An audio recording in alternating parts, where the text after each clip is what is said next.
आज हम बात करेंगे उस संकट की जो एक बार फिर दिल्ली और एनसीआर की छतों पर नहीं बल्कि फेफड़ों के अंदर उतर चुका है। दिल्ली की हवा उस स्तर पर पहुंच गई है जहां सांस लेना भी खतरनाक है।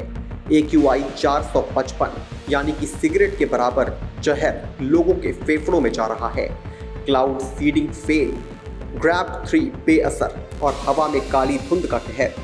लेकिन सवाल यह है कि क्या दिल्ली अपने ही बनाए धुएं में घुटने को मजबूर हो गई है? इसी को लेकर देखिए हमारी ये खास रिपोर्ट। दिल्ली देश की राजधानी, सपनों का शहर, और आज ये शहर एक ऐसी चादर में लिपटा हुआ है जो न सिर्फ धुएं बल्कि मौत का भी संकट है। सुबह की हवा, नजर धुंधली, गले में चुभन, आंखों में जलन। दिल्ली आज उन हालात में है जहां यहाँ की हवा यहाँ के लोगों की दुश्मन बन गई है। सुबह दिल्ली का एयर क्वालिटी इंडेक्स 455 दर्ज किया गया। CPCB कहता है AQI 373, जबकि AQI.in के अनुसार ये 433 के आसपास है। लेकिन एक बात साफ है कि असर एक ही है, दिल्ली की सांसों को जहर मिल रहा है।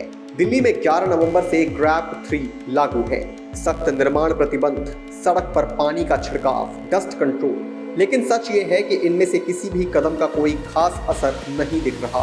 क्लाउड सीडिंग का प्रयोग जो दिल्ली की आखिरी उम्मीद था वो भी विफल साबित हुआ और राजधानी एक बार फिर अपने ही धुएं में डूबती चली गई। दिल्ली बुरी है लेकिन NCR की हालत उससे भी ज्यादा खतरनाक। नोएडा, गाजियाबाद, गुरुग्राम, फरीदाबाद, हर शहर में हवा का ग्राफ नीचे और जहर का स्तर ऊपर है। लोग मास्क लगाकर भी राहत नहीं पा रहे। ट्रैफिक में खड़े होना किसी सजा से कम नहीं रहा।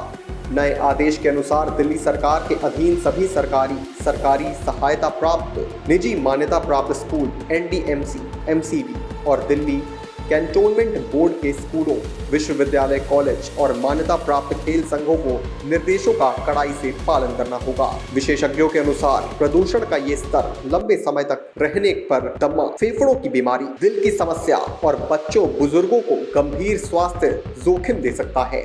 लगातार बढ़ते प्रदूषण के चलते अस्पतालों में मरीजों की संख्या बढ़ने लगी है। डॉक्टरों ने चेतावनी जारी करते हुए कहा है कि सुबह और देर शाम खुली हवा में घूमने से बचें। घर से बाहर निकलते समय मास्क का प्रयोग करें।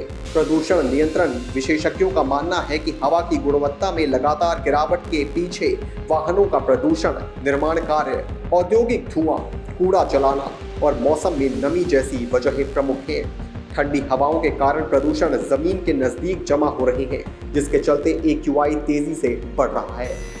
दिल्ली सरकार और स्थानीय प्रशासन ने वायु आपात स्थिति से निपटने के लिए कड़े कदम उठाने के संकेत दिए हैं। निर्माण कार्यों को सीमित करने, स्मॉग टावर सक्रिय रखने और सड़कों पर पानी का छिड़काव तेज करने पर जोर दिया गया है।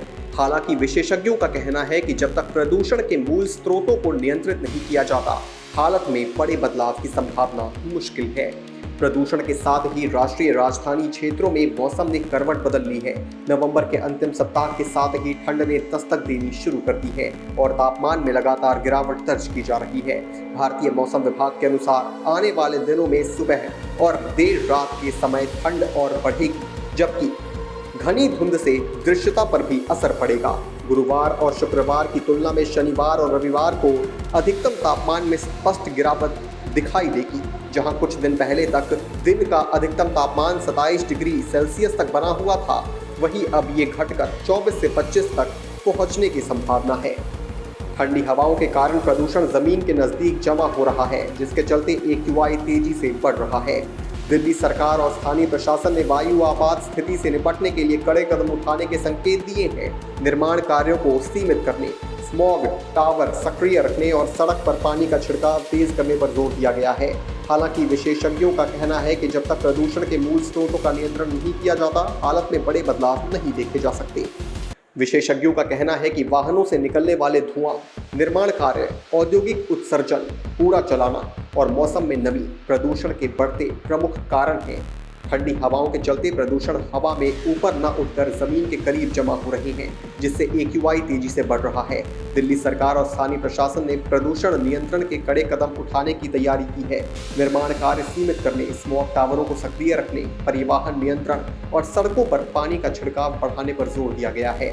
हालांकि विशेषज्ञ मानते हैं कि जब तक प्रदूषण के मूल स्रोतों पर कार्रवाई नहीं होगी, स्थिति में बड़ा सुधार नहीं दिखेगा। दिल्ली और एनसीआर की हवा में घुलते उस जहर की जो न सिर्फ आसमान को ढक रहा है बल्कि लोगों की सेहत पर सीधा वार कर रहा है। क्लाउड सीडिंग हो, ग्रैब 3 या प्रशासन के कड़े कदम, फिलहाल हालात में बड़े बदलाव नजर नहीं आ रहे। डॉक्टर और विशेषज्ञों की चेतावनी साफ है, सावधान रहें, सतर्क रहें और अपनी सेहत को प्राथमिकता दें, क्योंकि आने वाले दिनों में ठंड बढ़ने के साथ ही ये स्मॉग और भी घना हो सकता है और प्रदूषण का स्तर और ऊपर जा सकता है। दिल्ली की हवा कब तक सुधरेगी, इसका जवाब अभी किसी के पास नहीं है, लेकिन इतना तय है कि जब तक प्रदूषण के मूल कारणों पर काबू नहीं पाया जाएगा, राहत की उम्मीद भी धुंध की तरह ही धुंधली रहेगी।